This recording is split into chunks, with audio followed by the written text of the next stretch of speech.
Buenas tardes, estamos con vosotros de vuelta. Hemos tenido un pequeño problema técnico y ya tenemos aquí a Inés con nosotros. Así que sin más dilación, Inés, te paso la palabra. Bueno, hola, buenas tardes a todos y a todas y sobre todo disculpar el problema de conexión y la espera y agradecer la invitación en este foro que yo creo que, bueno, que es de gran interés sobre todo para los momentos en los que vivimos, ¿no?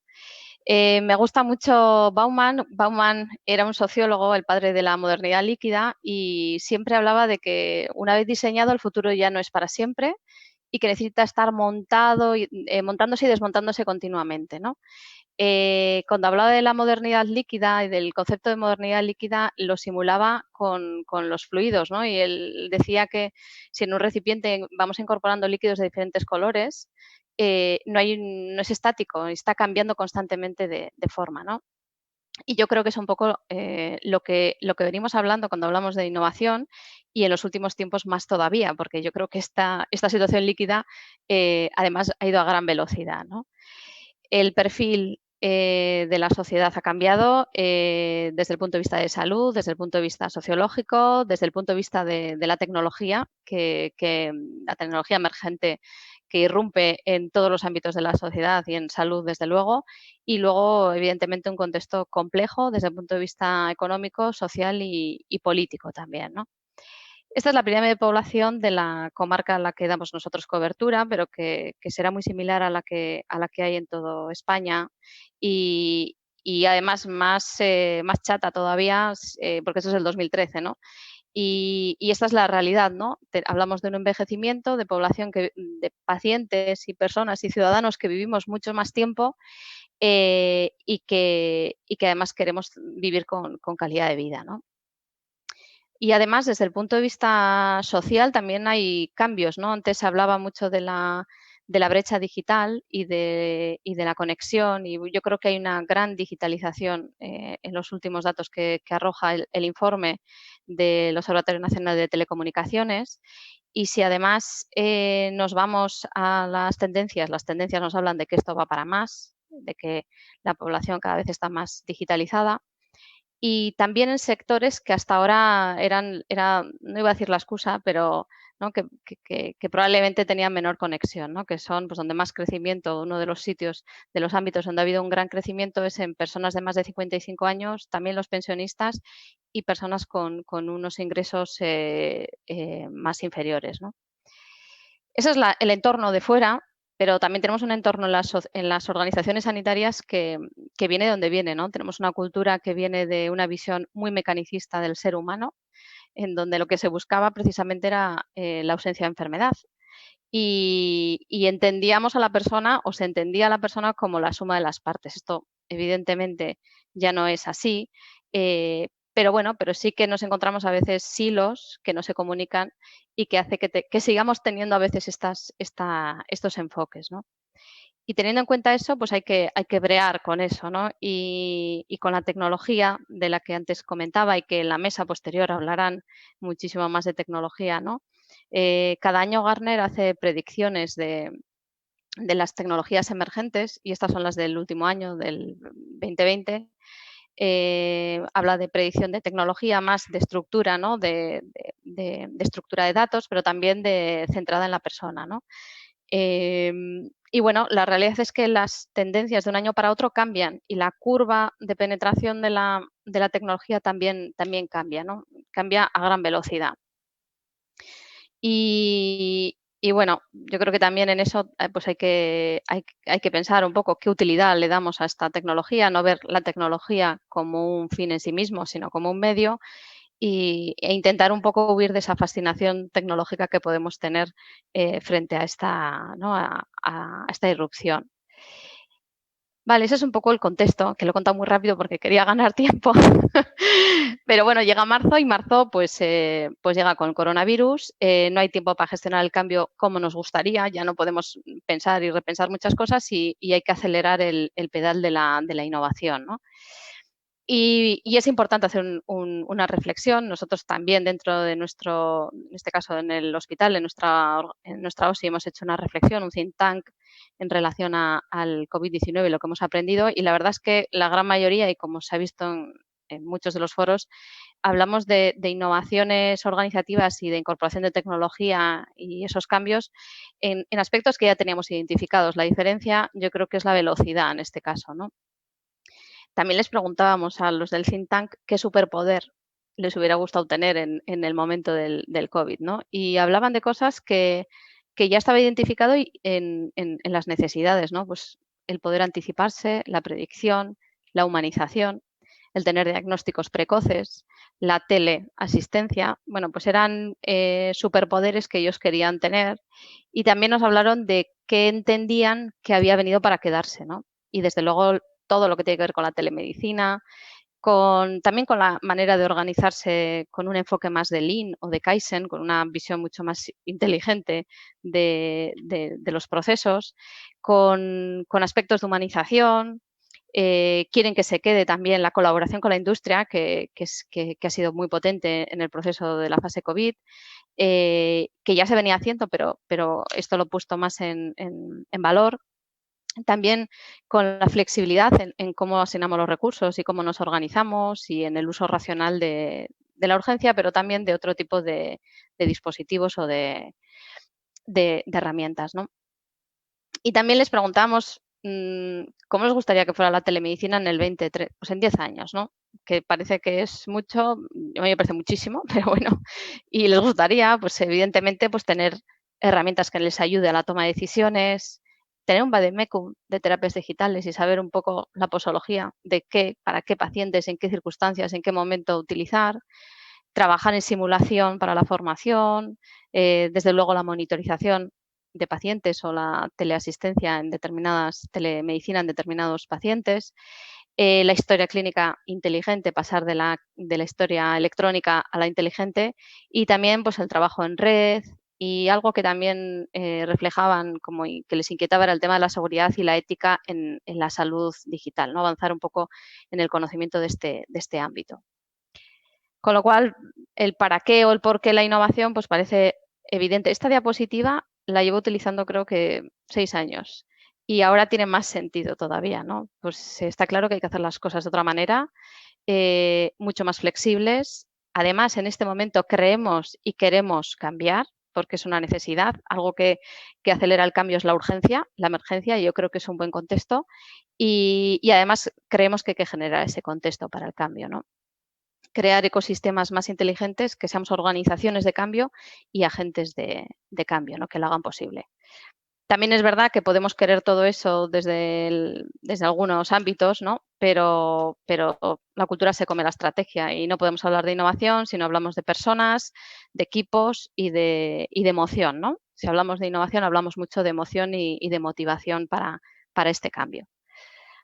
Os traigo algunos ejemplos de innovaciones que tienen que ver con aplicación de tecnología, pero que implican un cambio organizativo en muchos de ellos. Bueno, son ámbitos en los que estamos trabajando en la tecnología de la imagen o de la robótica, como la realidad aumentada o la impresión 3D o en análisis predictivos en el ámbito del dato. Telemedicina con pacientes crónicos, con comunicación asíncrona, en este caso con el uso carpeta salud para determinadas patologías crónicas, pruebas de concepto que queremos y estamos trabajando también en otras patologías. Y luego también algo que estamos haciendo es evaluar la telemedicina, y cuando hablo de telemedicina voy a hablar de algo tan sencillo como el teléfono. Todas las todas las llamadas de teléfono que hemos aplicado, pues estamos también evaluando en neurología, en digestivo y en atención primaria, bueno, pues cómo es visto, por lo menos de momento, cómo es visto por el paciente, ¿no? Luego hay que contrastarlo también con los resultados clínicos. Y con el COVID, pues también como digo antes, como decía, aceleramos el pedal de la innovación y bueno, pues hemos trabajado nosotros en colaboración con otros agentes del Sistema Vasco de Salud, bueno, pues en temas de protección, en muestras con hisopos, en temas de respiradores y también en humanización y en calidad de vida, ¿no? En ámbitos que también lógicamente había que trabajar y era importante intentar avanzar por ahí. Bueno, esto es un poco para que veáis qué tipo de proyectos o de ámbitos estamos trabajando y de inquietudes había dentro de nuestra organización, ¿no? Pero a mí sí me gustaría hablar de una de las grandes innovaciones que a mí me parece que es porque es un cambio de paradigma y me parece importante darlo a conocer y que se vea un poco también en qué estamos trabajando en este ámbito, que es la medicina basada en el valor. Bueno, ya no es suficiente solo la valoración técnica de una intervención, ¿no? Desde luego que sea coste efectivo, lógicamente, pero desde luego lo que creemos es que es importante conocer el impacto que está teniendo lo que ponemos en marcha o las intervenciones en las personas, en los pacientes, y confirmar con ellos que hemos conseguido esos resultados, ¿no? La medicina basada en el valor venía sobre todo por la inquietud, entre otras cosas, bueno, pues de aspectos como estos, ¿no? Esto es un cuadro que habla de la inversión en salud y de su correlación con, o no correlación con los resultados de salud en datos tan sencillos como la esperanza de vida. Y ahí podéis ver Estados Unidos, la inversión y los resultados en esperanza de vida, o el caso de España, en el que habla de una inversión bastante inferior y, en cambio, en unos resultados de esperanza de vida mayores, ¿no? Y si ya encima nos vamos a ver la variabilidad en los resultados clínicos, bueno, pues la variabilidad era mayor todavía. Nos fijamos, por ejemplo, los datos en Suecia, que Suecia es uno de los grandes países europeos, ¿no? con un sistema de salud muy potente. Había una variabilidad en datos como la mortalidad, por ejemplo, en cáncer de colon de 20, una variabilidad porque multiplicada por 20 la variabilidad, o por 36 en el caso de la catarata en complicaciones, ¿no? Entonces, esta situación hizo bueno, pues que entre otras cosas se quisiera avanzar también en intentar medir resultados en salud para ver en dónde estamos, ¿no? Y cuando hablamos de resultados en salud, hablamos sobre todo de los resultados que le importan al paciente. Estamos hablando de que no solo vamos a recoger datos clínicos asistenciales que tradicionalmente recogíamos y recogemos, sino que vamos a empezar a recoger en la historia clínica datos que tienen que ver con su calidad de vida y con el estado funcional de su enfermedad, que son los que realmente importan al paciente. Existen ya indicadores, y aquí está ICHOM, que es una fundación sin ánimo de lucro con grandes socios y fundadores, y con la presencia, además de a nivel internacional, de muchos profesionales del ámbito de salud con prestigio, que lo que hacen es desarrollar herramientas de medida clínica y herramientas de medida de calidad de vida y de estado funcional de la enfermedad. Por ejemplo, en cáncer de mama, cuando desarrollaron el set de cáncer de mama, el set de indicadores de cáncer de mama, además de las grandes referencias clínicas, también ahí aparecen marcados, y creo que esto es importante, aparecen asociaciones de pacientes o representantes de pacientes que ellos definen qué encuestas de calidad de vida o qué aspectos de calidad de vida y de su estado funcional de su enfermedad consideran que es clave para decir que ese resultado es positivo, ¿no? y le impacta positivamente. Con eso lo que hacen es diseñar este set, y lo traigo para que veáis un poco el ejemplo, porque todos se estructuran igual. Tiene una parte que tiene que ver con la parte más clínica, la supervivencia, o cómo se resuelve en este caso las posibles complicaciones que pueda haber o reoperaciones, y luego recoge todo lo que tiene que ver. Fijaros en el caso de cáncer de mama, que el porcentaje mayor de lo que se mide tiene que ver con calidad de vida y con cómo queda en este caso las pacientes con cáncer de mama después de un proceso como este, ¿no? Y además te marca cuándo y en qué momentos hay que medir esa calidad de vida y los indicadores clínicos. En definitiva, por ejemplo, en una mujer con cáncer de mama le preguntamos sobre estos aspectos, entre otros, en el momento del diagnóstico, al de 3 meses, al de 6, al año, y esto entendemos que tiene que ser durante todo el ciclo de la enfermedad.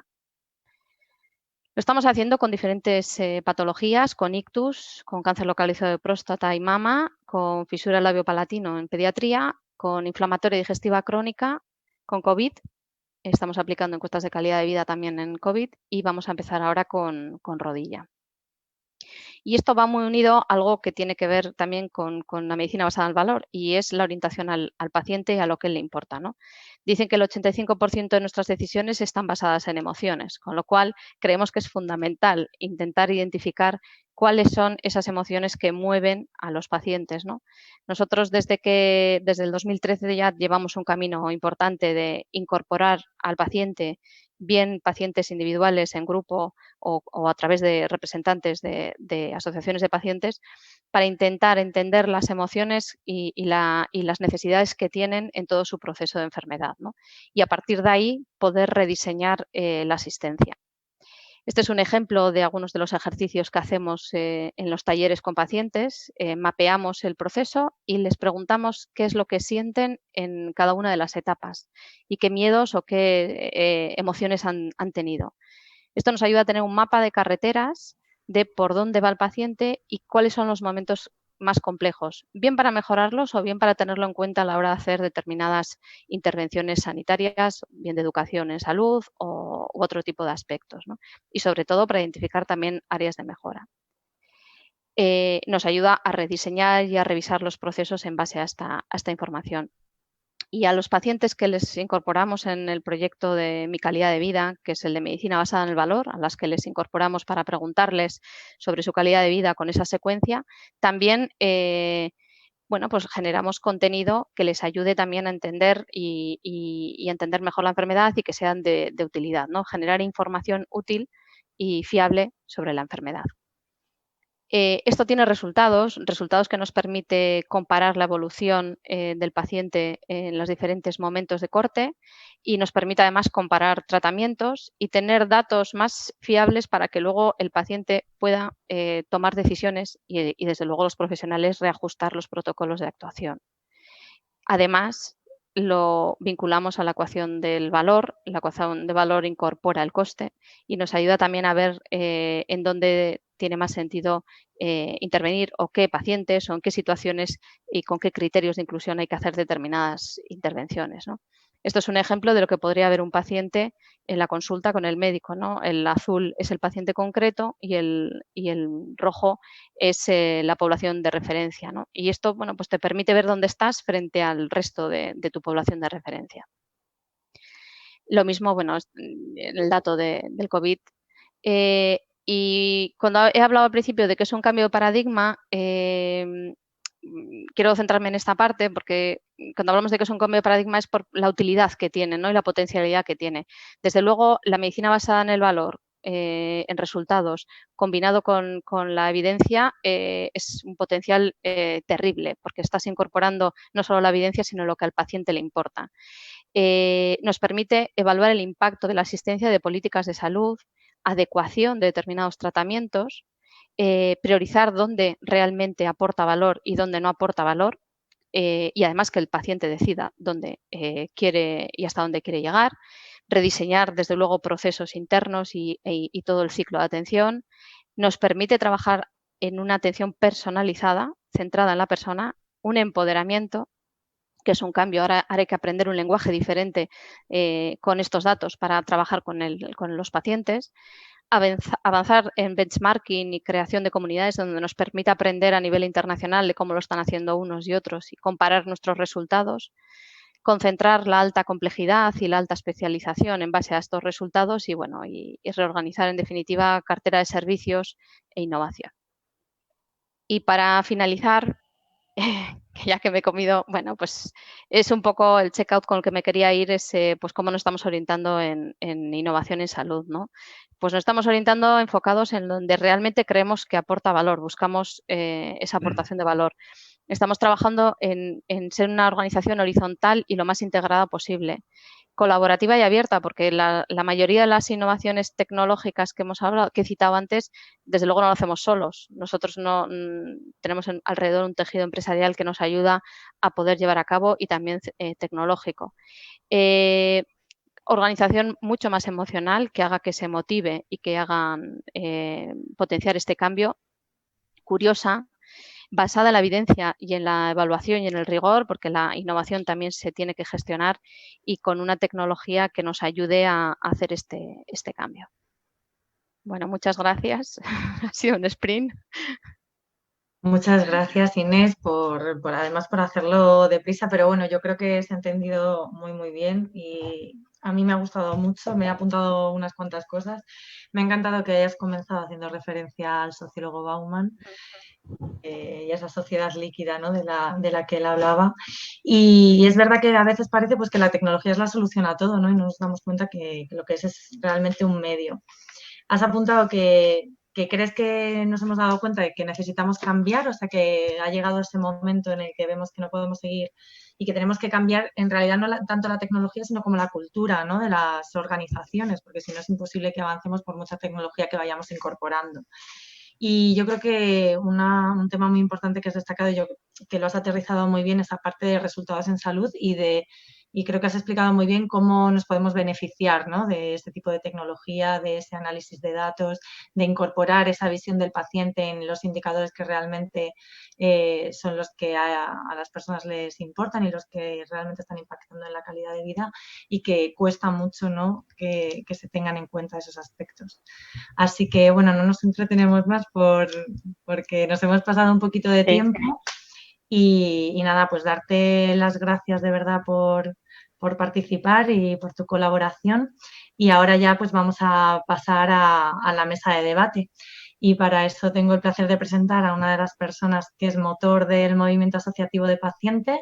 Me refiero a Pedro Carrascal, que es presidente de la Plataforma Europea de Esclerosis Múltiple, director de Esclerosis Múltiple España, director de ADEMBI, de la Asociación de Esclerosis Múltiple de Vizcaya, gran conocedor de las tendencias de la innovación aplicadas a la cronicidad y que además está muy bien acompañado en esta mesa. Así que nos vamos unos segundos y volvemos enseguida. Gracias.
Hola, buenas tardes. Bienvenidos de nuevo a este espacio, a esta mesa de debate sobre innovación.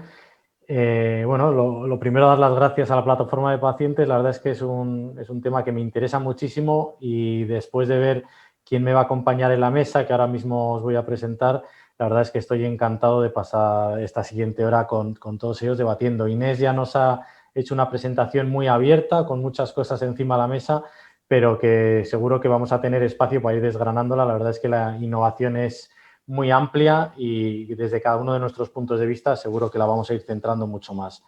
Me acompañan, como os decía, Tomás Castillo, que es vocal de la Junta Directiva de la Federación Española de Enfermedades Raras, FEDER, Iñaki Gutiérrez Ibarlucea, presidente de la Red Española de Agencias de Evaluación de Tecnologías Sanitarias y Prestaciones del Sistema Nacional de Salud, REDETS, María Jesús Lamas, directora de la Agencia Española de Medicamentos y Productos Sanitarios, AEMS, Mariluz López Carrasco, presidenta de la Federación Española de Empresas de Tecnología Sanitaria, FENIN, Martín Selles, presidente de Farmaindustria, y Raquel Lloti, directora del Instituto de Salud Carlos III. Como veis, un gustazo de compañeros de mesa, así que como tenemos mucho que hablar y abordar, quizás vamos a ir lanzando algunas preguntas. Si os parece, hacemos una primera intervención un poco breve para centrar la primera pregunta y después ya nos extendemos en la conversación. Cuando nos estaba contando Inés sobre la innovación y tantos aspectos, pensaba cada uno lo estamos aplicando a lo nuestro, ¿no? Unos a los pacientes, otros a los medicamentos, otros a los hospitales. El concepto de innovación es muy diferente y supongo que por un lado lo abordamos todos de forma diferente, pero también hay muchas oportunidades que tenemos de colaborar, ¿no? Esa innovación abierta o eso. Para vosotros, ¿qué es la innovación en vuestro sector? Esa innovación con grandes letras y qué opciones de colaborar o cómo lo hacéis. Contadme un poco. Abro la palabra al que vaya tomando y luego ya, si es necesario, os modero, pero si no, nos vamos turnando, ¿vale?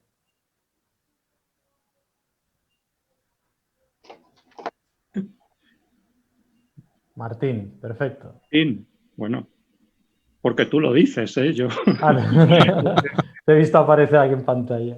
Buenas tardes a todos y gracias, Buenas tardes. Gracias por la invitación, ¿no? Y para mí es un placer estar aquí porque, bueno, pues porque los pacientes son nuestra principal razón de ser, ¿no? Para la industria farmacéutica, bueno, cada año invertimos aproximadamente unos 150.000 millones de euros en I+D para desarrollar medicamentos y vacunas y, bueno, ahora lógicamente pues muy focalizados en tratamientos frente a la COVID y vacunas frente a la COVID.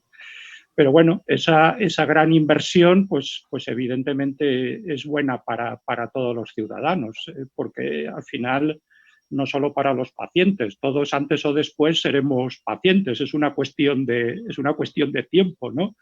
Y bueno, yo creo que nosotros creemos que innovación es todo aquello que mejora la vida de los pacientes, ¿eh? Así en resumen. Unas veces porque les permite vivir más años y otras veces porque les permite vivirlos mejor, con mejor calidad de vida, ¿no? Y bueno, nosotros a veces distinguimos entre la innovación incremental y la innovación transformacional, ¿no? Bueno, la incremental, pues muchas veces es simplemente que un paciente a veces, en vez de tomarse 6 comprimidos al día, se pueda tomar uno y obtenga el mismo efecto, o que en vez de estar 5 o 6 horas con una vía intravenosa, pues obtenga el mismo resultado con una inyección subcutánea de 5 minutos. Eso es innovación incremental. Pero bueno, lo que todos buscamos es la innovación transformacional, ¿no? Cuando somos capaces, con algunos medicamentos, de convertir una enfermedad mortal en una enfermedad crónica, como ha pasado en el VIH, o cuando somos capaces de curar enfermedades que hasta ahora no tenían curación, ¿no? Pero yo creo que todos los que estamos de una manera o de otra en el ámbito de la I+D y de la innovación, somos conscientes de que la ciencia avanza pasito a pasito. Los grandes pasos se dan muy de tarde en tarde, ¿no? Por tanto, si queremos tener innovación transformacional, tenemos que valorar y reconocer y premiar también la innovación incremental, ¿no? Porque si solo valoramos la innovación transformacional, corremos el riesgo de quedarnos sin una y sin otra, ¿no? Y por último, bueno, mi comentario también es que seguramente los distintos agentes del sistema entienden distintas cosas cuando escuchan la palabra innovación. Seguramente para el paciente innovación es una cosa, bueno, para las autoridades sanitarias a lo mejor es otra, para el pagador pues tiene una visión diferente. Y bueno, yo creo que la forma un poco de acercar estas distintas visiones es con más diálogo, haciendo que todos se sienten más en la misma mesa y compartan sus puntos de vista y discutan lo que se tenga que discutir, ¿no? Todos tenemos que hacer un esfuerzo por entender mejor al paciente, cómo vive el paciente la enfermedad, cómo vive el tratamiento, lo que le aporta el tratamiento. En fin, en resumen, pues más diálogo y entendimiento entre todas las partes para hablar un poco el mismo lenguaje, porque creo que todos y cada uno de ellos pueden aportar a esta conversación y a esta discusión, ¿no? Pero bueno, creo que sinceramente los pacientes y los clínicos, los médicos, son agentes muy importantes en todo esto, ¿no? Y por tanto tienen que tener el protagonismo que les corresponde. Muy bien, muchas gracias. ¿Quién se anima más con su aproximación a su visión de la innovación? Pues bueno, lo pisamos. Voy a ir dando yo la palabra. Venga, mejor. Me la voy a dar a Iñaki, que me aparece en pantalla como que el primero que ha hablado. Es como cuando pulsas la seta roja. Esto parece un concurso de la tele. Adelante, Iñaki. Vale, yo creo que un poco por la línea de lo que estaba antes hablando Martín, yo creo que el tema de innovación, yo creo que es un tema manido, sobre todo porque muchas veces se confunde con nuevo. Nuevo no siempre innovador. Nosotros un poco y en general desde la evaluación de tecnologías sanitarias, una de las cosas que tenemos en cuenta es la declaración de innovación desde el punto de vista de la Organización Mundial de la Salud. Ya sé que quizá no es la organización que en estos momentos tenga mejor prensa, pero yo creo que es un referente internacional. Y la Organización Mundial de la Salud, el Grupo de Innovación, define que la innovación tiene que tener valor. Si no se opone valor, eso no es innovador, ¿no? Que por ser simplemente nuevo, nosotros solemos decir el New Kids on the Block, no quiere decir que eso sea innovador. Sobre esta referencia, ahí sí que estoy de acuerdo con Martín, que es las dimensiones del valor, ¿no? Es decir, ¿quién define el valor? ¿Para quiénes se define ese valor? Y con qué propósito se hace ese valor. Y yo creo que ahí es donde un poco nos perdemos un poco todos, ¿no? Y quizá también en el caso de la innovación hablamos muchas veces desde el punto de vista de la tecnología, ¿no? Y no hablamos desde el punto de vista de cuál es la pregunta. Y la pregunta es la que finalmente nos tiene que definir cuáles son el máximo de valor que podemos asignar a cada una de las preguntas. Y hacemos al revés. Muchas veces ponemos el foco en la innovación en tecnología, que tecnología no es más que la respuesta a la pregunta que se nos hace desde el sistema, y asignamos un valor a la tecnología sin preguntarnos cuál es el máximo valor que podemos asignar a una pregunta. Y yo creo que ahí es un poco donde fallamos. La otra cosa donde yo creo que fallamos, incluidos las agencias de evaluación de tecnologías sanitarias, que somos un poco los que vamos a salvaguardar porque queremos analizar todas las dimensiones del valor, yo creo que es en la participación de los diferentes grupos, ¿no? Y ahí sí que creo que tiene que haber un diálogo máximo. Martín apuntaba desde el punto de vista de los pacientes, desde el punto de vista de los profesionales, desde el punto de vista del sistema, desde el punto de vista de la política a nivel global, ¿no? Yo creo que deberíamos de tener desde el punto de vista de la ciudadanía y teniendo en cuenta cada uno de los grupos de interés qué es lo que le importa, ¿no? Pero nuevamente, volviendo y retrotrayéndose otra vez más, cuáles son las preguntas que el sistema tiene o los sistemas tienen, cómo son priorizadas esas preguntas y qué valor podemos asignar a cada una de las preguntas que los sistemas se hacen.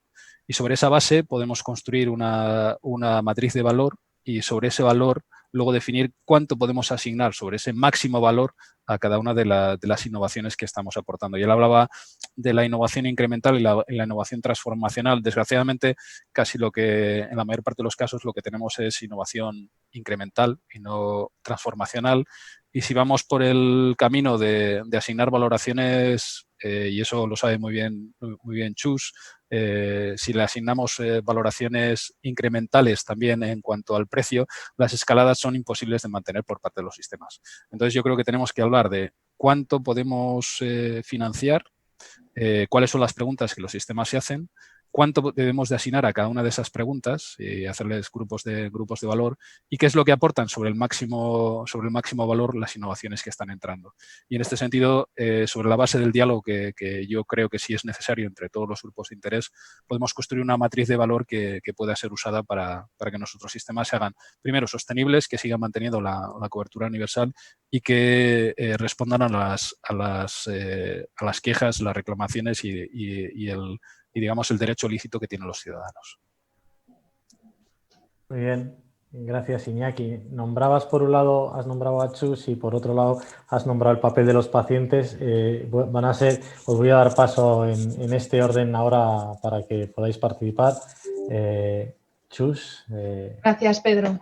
Bueno, muchas gracias por invitarme y contar conmigo. La verdad es que es un gusto reencontrarme con todos, aunque sean las pantallas, y tener la oportunidad de estar cerca de los pacientes otra vez. Creo que esta va a ser la tercera intervención para explicar lo que es innovación y ya va a ser muy difícil añadir nada nuevo, porque creo que las dos intervenciones previas sitúan lo que de alguna manera u otra todos nos identificamos con esa definición. Innovación es algo que tiene que ser nuevo, esto es necesario pero no suficiente, y esto puede ser un producto, un proceso, un servicio, no necesariamente siempre un producto, y tiene que ser nuevo, pero además tiene que aportar un valor que antes no se conseguía con otro producto, otro proceso u otro servicio. Y esto aplicado a los medicamentos, luego hablaré de los productos sanitarios, pero aplicado a los medicamentos, pues parece bastante evidente después si tenemos en cuenta la definición que es innovación. Pues efectivamente una innovación es un medicamento que cubre una necesidad médica no cubierta, o es un medicamento que viene a cubrir la misma necesidad médica no cubierta, pero en vez de pasar 6 horas enganchado a una infusión endovenosa en un hospital de día, como decía Martín, pues se puede resolver con la toma de un comprimido oral una vez al día, por ejemplo, porque esto tiene un verdadero valor y lo que había antes no lo aportaba. Lo que no es correcto es utilizar la palabra innovación o innovador como una marca, un marchamo de atractivo, porque esto nos lleva a caer o no sé si es causa o es efecto de la fascinación tecnológica de la que nos hablaba Inés en la conferencia previa. De una manera, no sé, quizá con tintes excesivamente comerciales, se ha tratado de distinguir a los medicamentos que no son genéricos o que no son biosimilares, poniéndoles etiqueta de innovador. Y esto creo que ha sido un error, porque lo que ha hecho ha sido perder contenido de la palabra innovación y de la palabra innovador. No todo medicamento original, no todo medicamento de referencia, que es el verdadero nombre que le corresponde, porque no es de referencia para el genérico o es de referencia para el biosimilar, es un innovador, porque a veces no aportan ningún valor añadido sobre lo que ya había para esa misma patología, para ese mismo tipo de pacientes. Y señalar esto pues hace que hablemos con más propiedad y que realmente sepamos lo que significa valor. En productos sanitarios, donde el proceso de regulación es ligeramente distinto, no se ha producido ese uso perverso de la palabra innovación. Yo creo que aquí todavía es más puro el concepto de innovación y a veces lo más disruptivo nos ha venido desde los productos sanitarios. Y aventuro que en los próximos años lo más disruptivo nos va a venir de ese espacio común entre productos sanitarios y medicamentos. Va a haber muchos productos que ahora casi no sabemos ni definir, que van a estar en la barrera de lo que es un producto sanitario o de lo que es un medicamento, o de medicamentos que se desarrollan utilizando productos sanitarios que recogen datos, wearables, o que se utilizan sistemas de análisis de datos crudos, Big Data, con millones de datos que participan aportando información para su evaluación, que no se ha hecho hasta ahora. Y eso va a ser verdaderamente disruptivo, verdaderamente innovador, porque puede, por una parte, acortar tiempos de evaluación, desarrollo y acceso a los medicamentos nuevos. Por otra parte, puede facilitar el uso de esos medicamentos a través de dispositivos diseñados para tal efecto. Y en otros dispositivos, otros productos sanitarios puros, sin la participación de los medicamentos, bueno, pues si alguna vez nos imaginábamos la ciencia ficción asociada a la medicina, donde casi hemos ido viendo que eso se podía convertir en ciencia y ya no en ficción, ha sido en los productos sanitarios. Así que me gustaría esto último para darle el sitio que le corresponde a la palabra innovación, no la pervertamos, porque si le quitamos el valor que tiene innovación, dejaremos de saber qué es lo que verdaderamente importa y en aquello donde debemos poner más el foco. Muy bien, gracias, Chus. Tomás, se nombra a los pacientes de forma recurrente como receptores de la innovación, de la participación. Compártenos, por favor, esa visión desde los pacientes y desde FEDER de toda la parte de la innovación. Sí, en textos de la OMS, la innovación en salud responde a las necesidades de salud pública no cubiertas, ¿verdad? Creando nuevas formas de pensar, que me parece que esto es clave, y también de trabajar con un enfoque en las necesidades de las poblaciones más vulnerables, ¿verdad?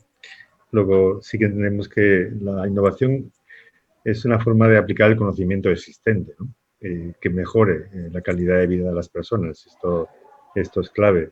Luego tenemos que tener esa actitud abierta, ¿no? De introducir elementos nuevos que puedan mejorar la situación actual en todos los aspectos, también en los de la organización de los sistemas de salud, ¿no?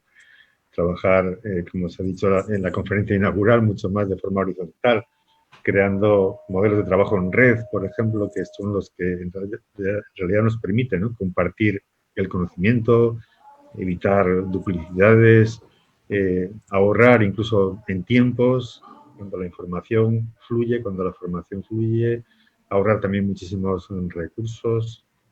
Y esto hace falta, sin duda, el concurso de la administración pública, de la industria, que la tenemos aquí presente, de los profesionales y los pacientes, ¿no? Que pasamos a otro papel.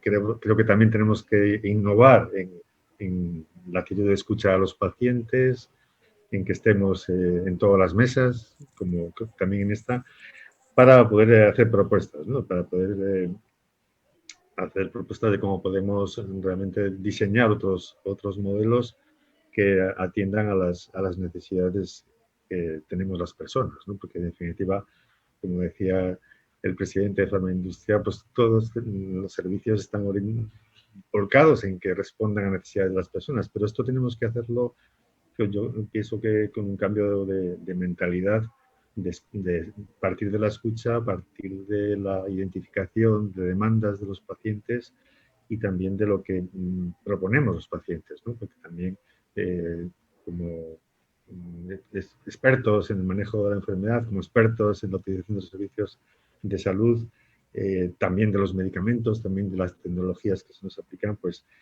opinamos y creo que esa opinión puede ser clave para poder seguir innovando, para poder seguir avanzando en la innovación. Queremos tener esa mentalidad abierta, queremos contribuir a que se pierdan los miedos a cambiar, a que no se hagan las cosas como siempre se ha hecho así, pues se siguen haciendo así, sino que seamos capaces de hacer cosas diferentes para conseguir también resultados diferentes, que es lo que nos invitaba en la conferencia nuestra ponente, ¿verdad?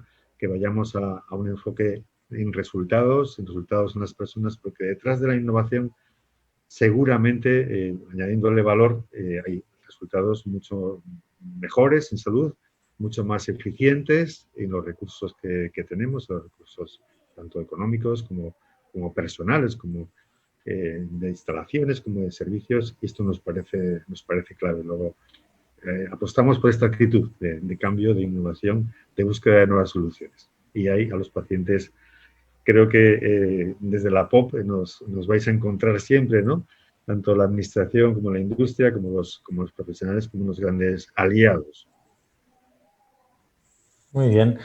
Gracias, Tomás. Y cuando hablamos de esta centralidad, ¿no? Y ese papel que tiene el paciente en toda esa innovación, desde el punto de vista tanto de Raquel como de Mariluz, desde vuestras organizaciones, ¿Cómo veis esto? Ya por no repetir toda la definición de innovación, si que pensáis que podéis aportar algo a lo anterior, hacedlo, pero hablemos un poquito más de esto que comentaba Tomás sobre cómo se puede ¿no? incentivar, o que igual que Inés nos comentaba algunas opciones que había, cómo valoráis o cómo veis este proceso en el que la incorporación de la participación del paciente cada vez tiene más sentido en la innovación en la salud y en todo el trabajo que hacéis. Por ejemplo, Raquel. Muchas gracias, Pedro. Bueno, y muchas gracias por contar con el Instituto de Salud Carlos III en esta mesa. Para nosotros, sin repetir, por supuesto, el concepto de innovación, que además creo que todos compartimos, quiero hacer hincapié en el concepto de proceso. La innovación surge con una idea, con un concepto, con una invención. Surge generalmente desde el ámbito académico y científico. Y el proceso de transformación en un servicio, en un producto, y el proceso de incorporación de forma efectiva dentro de una organización sanitaria para realmente aportar valor, en todos estos elementos de incorporación y de traslación trabaja el Instituto de Salud Carlos III. En primer lugar, en el ámbito de la generación de conocimiento. Desde luego no puede haber innovación si no hay ideas. Y para tener un ecosistema, un lugar que permita la generación de ideas, se necesitan unas condiciones adecuadas. En el propio proceso de generación de las ideas, ya desde la génesis tienen que estar incorporados los pacientes, tiene que estar incorporada la necesidad de los pacientes. En la evaluación también de todo ese proceso, en nuestro caso de proyectos de investigación y de innovación, estamos dando respuesta a lo que nos preguntabas concretamente, cómo podemos avanzar. Desde nuestra organización creemos que la incorporación de los pacientes dentro de los procesos de evaluación de la ciencia aplicada, claramente con objetivos muy concretos, que es nuestra misión fundamental en el Instituto de Salud Carlos III, creemos que aporta valor. Este proceso revierte cierta complejidad porque en sí mismo supone una innovación. Innovamos en la forma en la que evaluamos la ciencia y la innovación que vamos a financiar con fondos públicos. Es un proceso que pusimos en marcha ya hace algunos meses y que tenemos algunas pruebas de concepto aún limitadas, pero que han sido de gran interés a través de, por ejemplo, la incorporación de pacientes en los comités de selección de la convocatoria de investigación clínica independiente, de proyectos de ensayos clínicos académicos. Esta primera experiencia fue realmente interesante. Ahora tenemos abierta una nueva convocatoria de medicina de precisión llamada IMPACT, en la que el impacto, el generar valor y el que la ciencia y el conocimiento repercutan directamente en la asistencia sanitaria en el Sistema Nacional de Salud es todo el hilo conductor de la convocatoria. También en esta convocatoria contaremos con un paciente o un ciudadano en el comité de selección. Estos son algunos ejemplos de cómo podemos incorporar la visión del paciente. También quería, sin extenderme mucho más, hacer alusión al hecho de que el propio Instituto de Salud Carlos III tiene una de las agencias de evaluación de tecnologías sanitarias que forma parte de las redes. Es otra forma de evaluar, formando parte de una estructura que hace un trabajo que nos ha explicado Iñaki, y esto también, el poder formar parte de todo el proceso desde la generación de la idea, su traslación a un producto, a un servicio, su incorporación y la evaluación de qué ha supuesto esa incorporación al sistema, creemos que es de gran valor, porque a su vez, y este es el elemento que aún estamos trabajando, es la vuelta, el cómo esa evaluación repercute a su vez en las prioridades de aquello que estamos evaluando. Esta sería la forma de cerrar el círculo desde la idea a su evaluación de qué valor ha generado en el sistema sanitario. Muy bien. Muchas gracias, Raquel. Además, la participación de la que hablabas de los pacientes en esas evaluaciones, colaboramos también con la selección y la verdad es que una grata sorpresa ver el interés y los perfiles súper interesantes de pacientes que se incorporaban y que deseaban participar. La verdad es que ha sido una iniciativa muy bonita. Mariluz, ¿nos quedas tú? Bueno, pues al final soy la última y bueno, pues lo único que puedo hacer es corroborar claramente todas los pensamientos y las informaciones que han dado mis compañeros.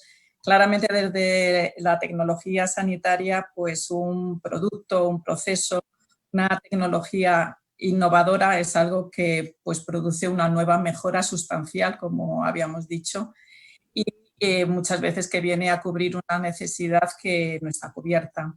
El objetivo absoluto de la innovación desde nuestro punto de vista es poner al paciente en el centro, mejorar la salud y la calidad de vida de los pacientes, y para eso pues creemos que todos los actores que participamos en el sistema sanitario pues formamos una cadena de valor donde en cada uno de los eslabones tenemos una visión diferente una visión diferente y complementaria de ese objetivo común que es la mejora de la calidad de vida y la salud de las personas. Por tanto, pues los administradores pues verán la innovación como un vehículo para tener sus pacientes en sus instituciones más satisfechos y ser coste efectiva esa incorporación de la innovación. En el caso de los profesionales sanitarios, pues verán la innovación como el vehículo para obtener el mejor resultado, lógicamente. En el caso de los pacientes, pues la fórmula de obtener su curación, de tener un tratamiento mucho más confortable, de que sea más rápido, de que además sea personalizado, ¿no? se adapte en el caso a su enfermedad.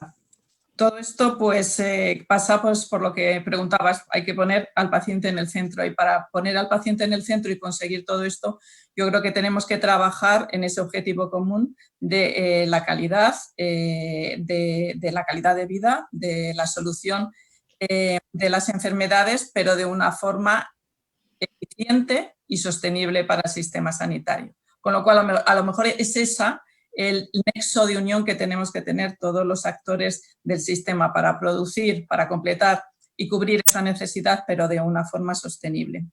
Si tenemos al paciente protagonista y le ponemos en el centro, pues le tenemos que dar pues ese protagonismo claramente. Y para darle ese protagonismo tenemos que tener, creo, desde el punto de vista de FENIN, creemos que hay que tener una plataforma bidireccional de comunicación, porque al final es el paciente el que tiene la experiencia en el sistema sanitario y es el que tiene la información para podernos dar esas pautas para producir esa innovación. Por lo tanto, creemos que en el caso del paciente es fundamental que entre en la toma de decisiones a la hora de introducir una innovación en una institución. Y sobre todo, pues en el caso de la Agencia de Evaluación de Tecnología, yo creo que se ha contemplado y que se está contemplando la incorporación de esa información del paciente para calcular el valor que trae esa innovación y de esa manera que sea introducida de forma más efectiva pues, en el sistema sanitario. Nosotros tenemos, permitirme poner un ejemplo en el cual trabajamos muy conjuntamente y muy estrechamente con los pacientes, con esa comunicación bidireccional que estábamos diciendo, y es nuestra Fundación de Tecnología y Salud. En FENIN, la plataforma para informar, para conectarnos con ellos, para mejorar los procesos, para mejorar sus tratamientos, es la fórmula de tener esa comunicación con ellos y tener, por tanto, la tecnología como aliada para poner el paciente en el centro del sistema y poder corresponder mejor con sus necesidades. Muy bien, muchas gracias. Todos estáis hablando, cuando hacéis el abordaje sobre vuestra parte de innovación, de procesos en los que hay una participación del paciente, pero desde el colectivo de pacientes una de las reivindicaciones que ponemos encima de la mesa es que falta una estructuración de todo eso. No solo vale con ir haciendo iniciativas o ir haciendo acciones, sino que eso debe ser más estructurado. Esta es una de las preguntas que quiero poner encima de la mesa. ¿Cómo se puede estructurar para que esto sea mucho más, forme parte de los procesos y de la forma en la que trabajamos, que no dependa de la voluntad o de la iniciativa de alguien? Y por otro lado, por un lado esta del paciente y por otro lado, ¿cómo está el Sistema Nacional de Salud? ¿Cómo está el armazón preparado para recibir la innovación? ¿Pensáis que hay que hacer cambios, que tiene todo lo que hay que tener? Antes hablamos de esas matrices de valor, de la forma de que hay que, decías Iñaki, de cuánto podemos gastar, pero lo que es la casa está bien, ya tenemos todo regulado y tenemos un sistema sanitario preparado para incorporar innovación, ¿o pensáis que igual que yo os proponía para el paciente, de que quizás hay que estructurarlo mucho más, quizás no, hay que hacerlo mucho más, hay que cambiar algo para que el sistema adopte nuevas innovaciones, o ya lo tenemos todo? Este sería un poco el debate y, si os parece, volvemos a empezar con Martín, que hace tiempo que lo tenemos. Pues Pedro... Vamos a tratar de ir siendo un poquito más breves que la anterior vez y a ver si nos da tiempo para alguna otra pregunta más. Sí, Pedro, me llama la atención porque es curioso, siempre que hablamos de innovación, 4 o 5 palabras más tarde aparece la palabra sostenibilidad, ¿sabes? Entonces es difícil hablar de innovación sin que aparezca el concepto de sostenibilidad, ¿no? Y quizá, bueno, entre comillas, el problema es que a veces lo que dedicamos a sanidad y a medicamentos y a tecnologías se considera un gasto, cuando quizá lo deberíamos de considerar una inversión que es rentable en el corto, medio y largo plazo, bueno, por su impacto, digamos, sanitario, por su impacto social y por su impacto económico, ¿no? Quizá todos esos impactos los deberíamos de medir más de lo que lo medimos a día de hoy para darnos cuenta de que realmente es una inversión y no un gasto, ¿no? Yo creo que afortunadamente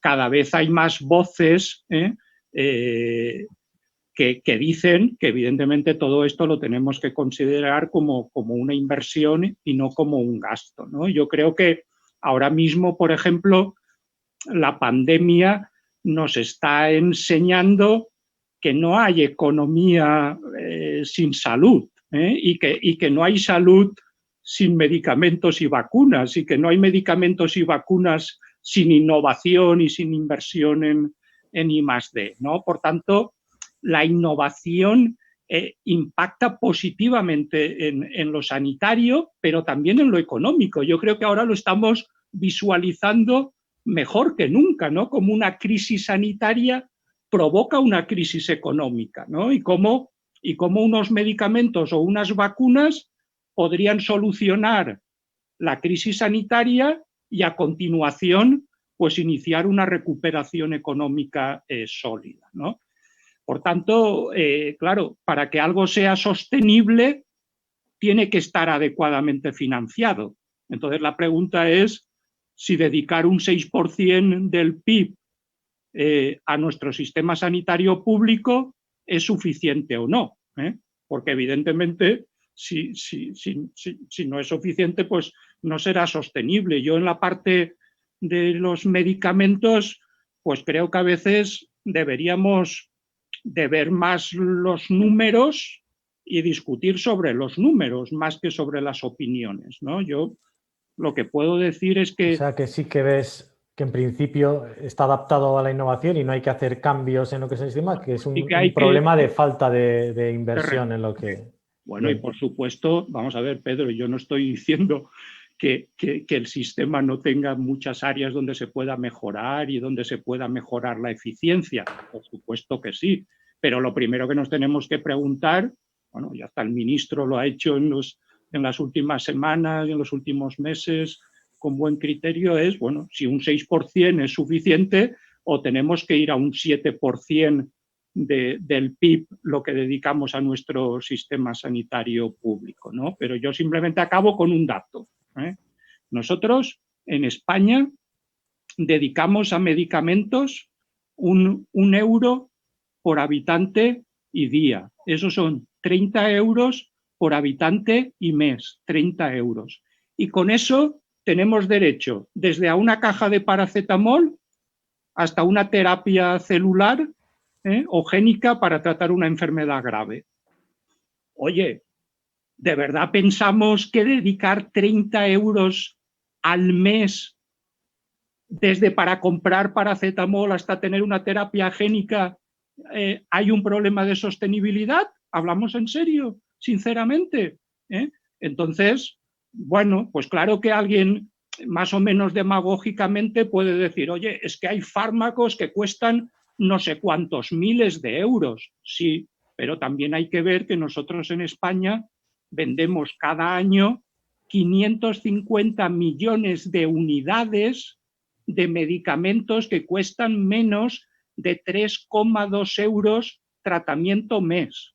Me habéis escuchado bien, ¿no? 550 millones de euros, 550 millones de unidades que cuestan menos de 3,2 euros tratamiento mes, es decir, unos céntimos al día.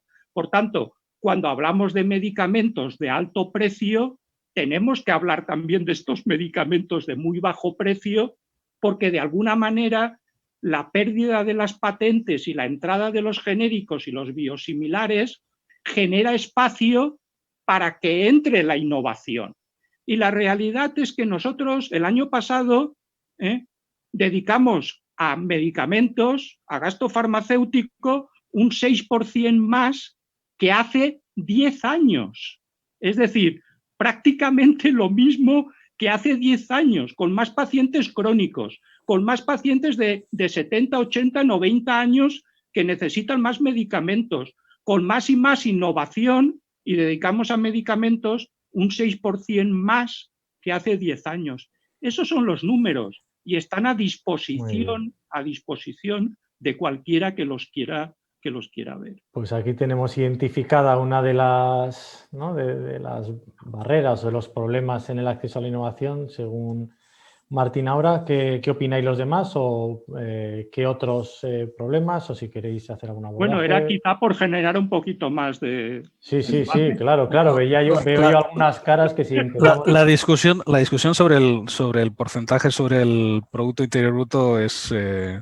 puede traer mucha cola, porque de hecho el sistema que más gasta sobre el Producto Interior Bruto, el sistema de salud, que es el americano, no creo que sea el mejor paradigma de... Igual sí por la introducción de cosas nuevas, pero no de cosas innovadoras. Y luego la segunda es que incluso el gasto en salud del PIB americano, por ejemplo, es incluso superior en la parte pública que el nuestro y bueno, la cobertura de los ciudadanos es muy baja. Por ir a la pregunta, que yo creo que nos tenemos que retraer la pregunta, ¿cómo podemos hacer o qué sistemas están mejores preparados para absorber innovación? Yo creo que en general ninguno. No vamos a flagelarnos tampoco que el nuestro es mucho peor que el resto, ¿no? Yo creo que en general ninguno. Sí que hay algunos sistemas que a mí por lo menos me generan alguna cierta envidia, ¿no? Creo que cómo podemos ir a aportar o incrementar la innovación en nuestro sistema y diciendo que la mayor parte de las innovaciones reales que existen a nivel de los sistemas internacionales, creo que en nuestro sistema están introducidas. Yo creo que es más, una de estas podría ser el diálogo, que yo creo que es parte de lo que estamos haciendo hoy. Yo creo que sería la sistemática, en la cual creo que podemos mejorar. Yo creo que otra de las cosas que podemos mejorar es los procesos deliberativos y participativos. Creo que en general se tienen procesos en nuestro entorno, tenemos procesos demasiado top-down y no tanto procesos deliberativos con una participación. A mí, cuando he dicho que me dan envidia, por ejemplo, y nosotros que hemos ido analizando las experiencias internacionales, en este caso de las agencias de evaluación de tecnologías sanitarias, vemos que hay procesos deliberativos de toma de decisiones participadas a nivel, por ejemplo, de países escandinavos o a nivel de Canadá, que eso sí que me producen una cierta envidia, porque hay, sobre la base de toda la información y una evaluación del valor determinada, en nuestro caso por las agencias, luego hay una discusión para, digamos, la toma de decisiones de la incorporación digamos, en el paquete de beneficios, ¿no? Y ahí aportaba una cosa que decía y Martín, que era que no hay salud sin economía, y ahí, parafraseando un poco al catedrático de la Universidad de Harvard, pero tampoco hay economía sin salud, ¿no? Es la otra bola, ¿no? Dice, y él decía, en el caso del COVID-19, decía, bueno, que tengamos 50.000 personas enfermas y eso no supone una tensión para el sistema de salud y las podemos tratar adecuadamente y no van a tener una morbimortalidad final, pues también tenemos que aprender, y eso lo estamos aprendiendo actualmente, a convivir con esas circunstancias. Luego, mis claves, yo no lo centraría tanto en el gasto, sí en la organización. Yo lo centraría más en el diálogo, en la sistemática de proceso y en establecer procesos deliberativos participativos en los cuales todos los grupos estén y que definidos por una cosa muy importante, que yo creo que es que pongamos sobre la palestra lo que en otros países se llama accountability, ¿no? La rendición de cuentas, y la otra sería los conflictos de intereses, ¿no? O sea, que los conflictos de intereses se pusieran también sobre la mesa. Eso no quiere decir que todos los grupos no tienen que entrar, pero yo creo que es el procesos éticamente irreprochables, participativos, y que en la que los conflictos de intereses se pongan en la palestra. Bueno, pues vamos abriendo el abanico. Decías, Iñaki, que te daban envidia algunos otros modelos, como los escandinavos. Nosotros, cuando hablamos de participación del paciente, siempre tenemos un modelo que nos gusta mucho y sabemos que también en la agencia es un modelo que se mira, que es el de la EMA, por ejemplo, y que hay muchas iniciativas que tienen lugar. A ti, Chus, desde la agencia, ¿cómo ves el sistema sanitario y su capacidad de incorporar y el modelo, si tenemos que cambiar, además de lo que ya decía al principio de la participación de los pacientes, que tenemos un aliado, ¿no? en la agencia en ese proceso, pero tenemos que cambiar, ¿qué cosas tenemos que cambiar o no? ¿O lo tenemos todo? Yo creo que muchas. La parte de la agencia y el pequeño parche que pueda suponer dentro del sistema sanitario y toda la vía de acceso a los medicamentos, y sí que está cambiando, y el modelo de la EMA es verdad que es, como sabes, tiene una participación de los pacientes en muchos comités y a lo largo de todo el ciclo de vida del medicamento, desde las primeras asesorías científicas hasta su evaluación, y nosotros tenemos en un decreto que debe estar camino al BOE la modificación de la composición de nuestros comités para que puedan estar los pacientes representados. Desde el 2011 llevamos esperando eso. Ahí estamos. Bueno, pues bien. Está escrito ya desde hace 1 año y medio, pero estas cosas son lentas. Pero viéndolo en una visión más amplia, no únicamente la agencia, creo que es cierto que hace falta más financiación y probablemente el porcentaje de PIB público no es el indicador suficiente, tiene razón Iñaki, pero podemos utilizarlo con referencia a otras inversiones y ver nuestros países del entorno en lo que para nosotros pudiera ser una referencia y estamos por debajo. Y puesto que vemos déficits en el acceso a determinados, renovación de equipos, mantenimiento o acceso a innovación, luego es fácil deducir que más financiación desde el sector público es necesaria, ¿no? Cuando hablamos del 6% hablamos de la parte pública porque la parte de PIB, si sumamos lo público y lo privado, llega al 9 o 9 y pico, pero creo que donde hace una falta clamorosa es en la financiación pública del sistema de salud. Pero hacen falta más cosas, hace falta repensar un sistema de salud que ha sido el orgullo de nuestra sociedad, que ha sido un eje que ha articulado bienestar social, oportunidades, generador de empleo, de conocimiento y de salud y, por tanto, de economía. Me alegro, por cierto, que 2 ponentes ya hayáis dejado claro que no existe esa dicotomía entre economía y salud, porque van juntas. Entonces, luego es un falso dilema tener que elegir entre una cosa y otra, cierro paréntesis. Pero a lo que decía, creo que es muy necesario el rediseño y repensar nuestro sistema de salud, pensado para un momento donde nuestra sociedad era diferente. Y ahora las tensiones entre oferta y demanda son muy evidentes. La necesidad de renovación tecnológica es muy evidente y esto puede que se resuelva únicamente con financiación, pero todo el rediseño de servicios hay que repensarlo, porque tenemos más de un 20% de la población mayor, porque no podemos tener silos donde esté lo sanitario, la discapacidad y la atención a los mayores, porque las residencias sociosanitarias se pensaron y se reguló la atención a la dependencia cuando no había nonagenarios o eran una excepción, y ahora hay nonagenarios en todas las residencias sociosanitarias y centenarios, con una necesidad sanitaria mucho más allá de la puramente asistencial social o de terapia ocupacional o de cuidados.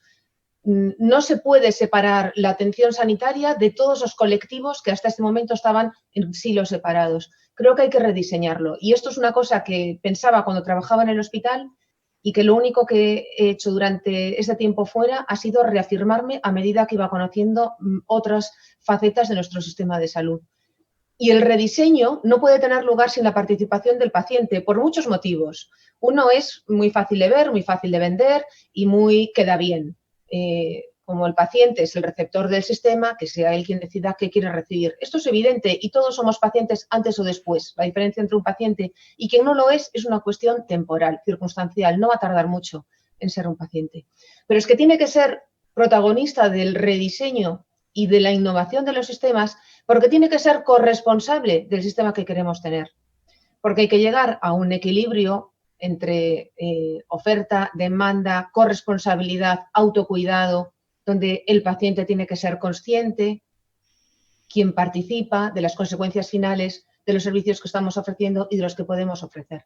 Así que en la respuesta corta es sí, hace falta más financiación, sí, hace falta innovar en el servicio, en los servicios que prestamos en el Sistema Nacional de Salud. Muchas gracias, Chus. Tomás, aquí seguro que tienes cosas que apuntar porque hay muchas cosas que te he oído a ti también en muchas ocasiones. Bueno, realmente estamos ante un cambio de paradigma, ¿no? Que yo creo que estamos en este momento motivos de cambio importante en la medida que el paciente deja de ser ese actor pasivo, ¿no? Que recibe los servicios y que es ignorante de las terapias que recibe y obedece a lo que se le indica para ser el protagonista. Este cambio de ser pacientes a ser agentes, ¿no? Y agentes tienen autonomía y capacidad de decisión y son además proactivos y motores de cambio, ¿no? Y en este sentido, yo que represento a la Federación Española de Enfermedades Raras, creo que el fenómeno que se ha producido en nuestro país en los últimos 20 años con las enfermedades poco frecuentes es paradigmático en toda Europa también, ¿no? De cómo hemos logrado hacer invisible un fenómeno de múltiples pequeñas enfermedades que por su carácter minoritario eran muy desconocidas y juntos hemos conseguido que este fenómeno de las enfermedades minoritarias se entienda como un problema de salud global y que hay que investigar mucho más, que hay que conocer mucho más las terapias aplicadas a las enfermedades poco frecuentes y que desde luego somos muchos pocos, pero afecta a un porcentaje de población muy numeroso, ¿no? 3 millones de personas en España no es baladí. Bueno, pero también que los modelos de organización. Hemos logrado agrupar a casi 400 pequeñas asociaciones. Los pacientes se asocian, reivindican que su enfermedad sea tenida en cuenta también, ¿no? Y yo creo que sí que tenemos que avanzar a modelos de trabajar junto con las asociaciones, ¿no? Para que podamos formar, para tener pacientes expertos, para que esos pacientes expertos puedan participar de una forma activa, aportando en este cambio que es tan necesario en nuestro Sistema Nacional de Salud y que esa incorporación de los pacientes en comités, en grupos de decisión y demás sea efectivo. Yo creo que esto es un paso ineludible que tenemos que dar. El sistema no está preparado.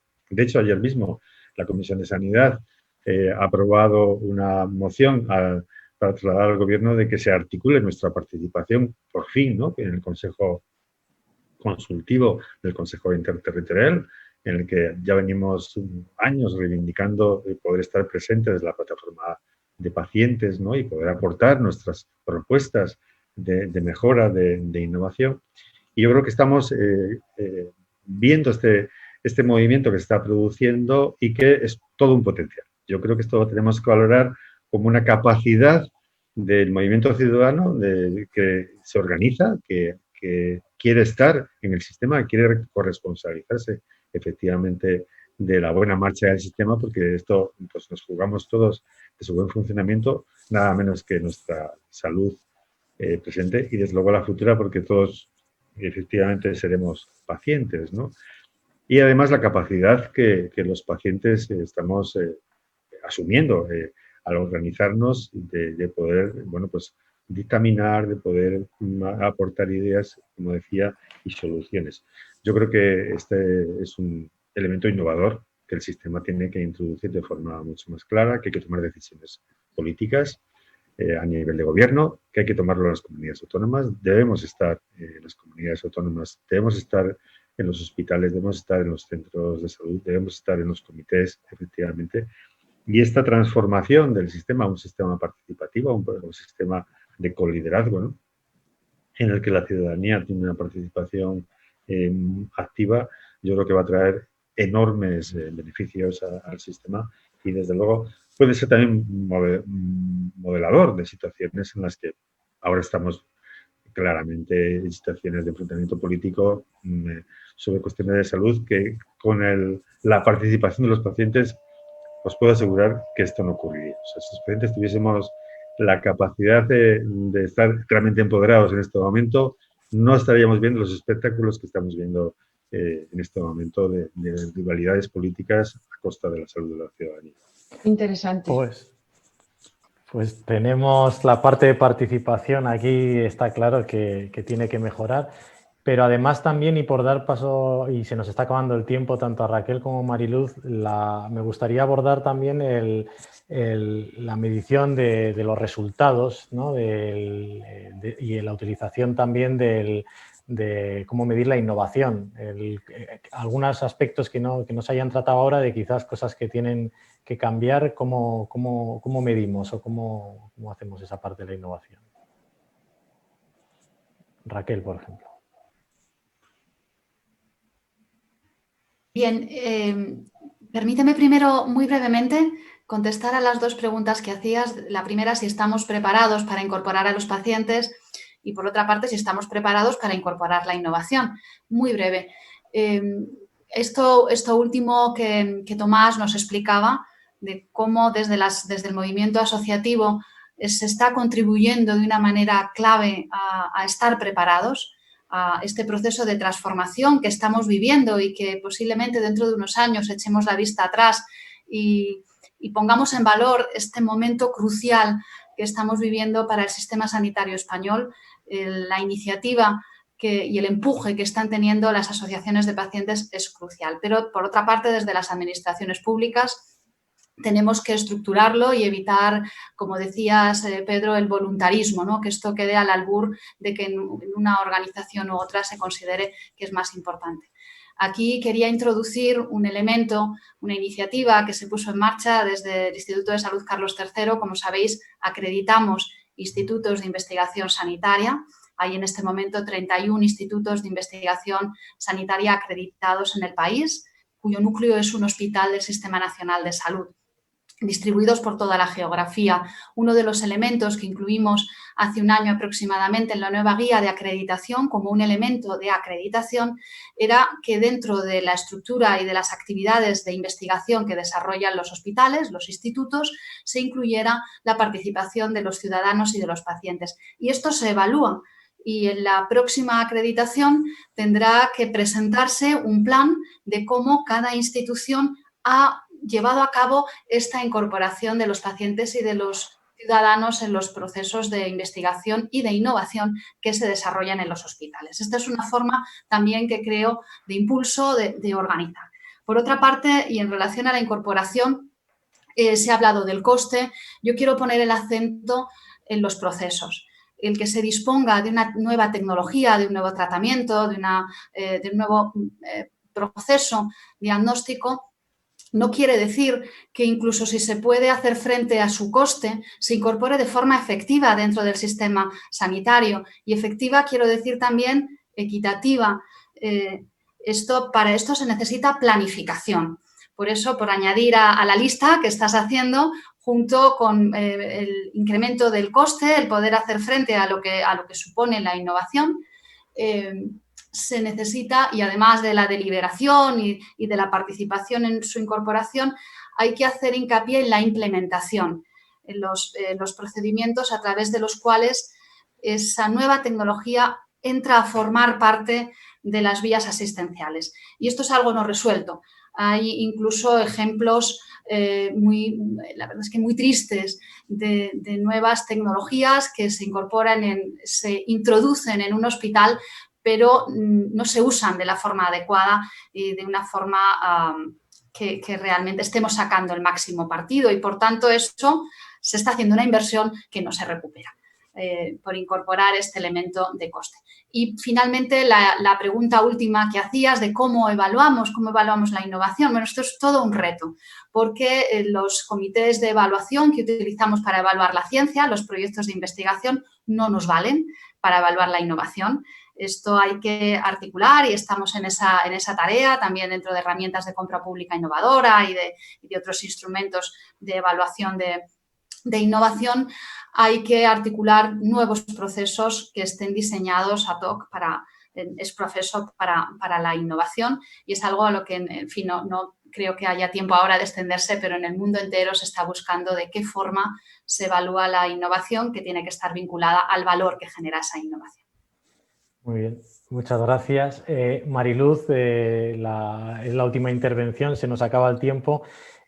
Por supuesto, si quieres comentar algo de lo anterior, pero también me gustaría, como lo estaba haciendo con Raquel, esa última parte de los resultados en salud a la hora de medir la innovación y toda esa parte que es de la tecnología muchas veces, quizás, y con el Big Data y con los nuevos elementos, quizás cada vez vaya a ser más fácil. Intenta hacer un resumen de la parte que no has podido contestar hasta ahora y de esto último para poder acabar con este cierre. Bueno, mi resumen es que estoy absolutamente de acuerdo que tenemos que tener una financiación suficiente y, lógicamente, pues el estrés en el cual hemos vivido y al que se ha puesto claramente el sistema sanitario, pues nos da la sensación que le tenemos que dar más foco a nuestro sistema sanitario, y seguramente pues esa financiación suficiente pasa por tener una presupuestación mejor para el sistema sanitario. Y eso, indudablemente, como decía Chus,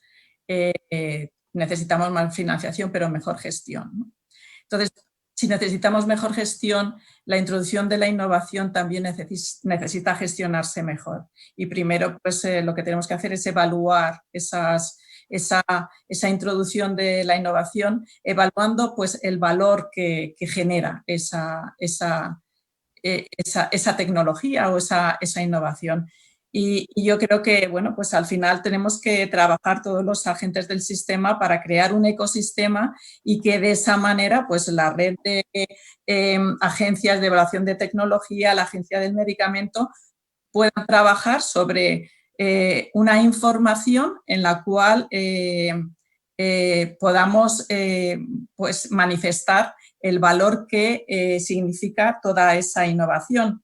Y en ese aspecto hay una petición que tenemos nosotros desde la parte de tecnología sanitaria, y es que tengan en cuenta los estudios de coste-efectividad que hacemos cada una de las empresas, que lo tengan en cuenta también.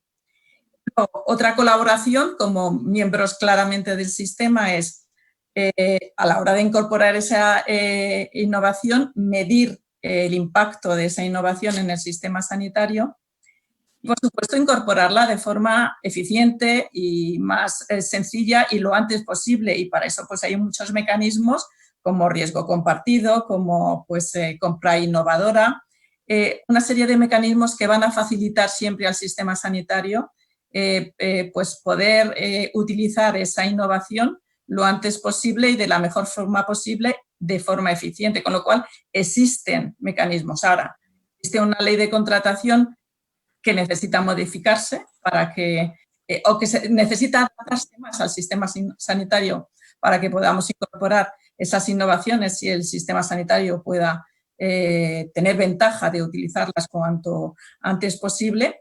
Y bueno, pues tener un sistema de compra que en estos casos muchas veces es de concurso, que va a un producto, que va siempre dirigido a un precio, y considerar claramente todo el proceso en el cual interviene una tecnología que va mucho más allá de la intervención, desde el principio hasta el final. Y ahí es donde realmente interviene también el paciente, y el paciente interviene en toda esa experiencia, con lo cual el paciente, la corresponsabilidad, la colaboración para poder medir y evaluar esa innovación, y esa información, retroalimentación o ese feedback que nos tiene que dar para seguir innovando. Entonces, yo veo fundamental el paciente con su corresponsabilidad, con la medida y con los resultados, y otra vez la vuelta a la introducción de la innovación. Muy bien, pues muchísimas gracias. Muchísimas gracias a todos. La verdad, se nos ha pasado la hora, nos hemos ajustado bastante bien al tiempo. Me quedaba otra hora más. La verdad es que he disfrutado muchísimo de esta conversación y se me han quedado un montón de cosas pendientes. Una se me ha quedado pendiente, Chus, cuando decías que iba camino al BOE, ¿tenemos alguna fecha estimada? ¿Será en unos meses? ¿Será en muchos? ¿O no se sabe? Yo espero que semanas. En semanas, muy bien. Pues la verdad es que es algo que nos ilusiona mucho. Voy a dar por concluida la mesa, daros las gracias, lo sé, daros las gracias a todos por vuestra participación. Me lo habéis puesto muy fácil, la verdad es que ha sido un debate con diferentes puntos de vista, rico y muy interesante. Muchas gracias a todos. Gracias a ti por la moderación. A ti, un placer. Gracias. Gracias.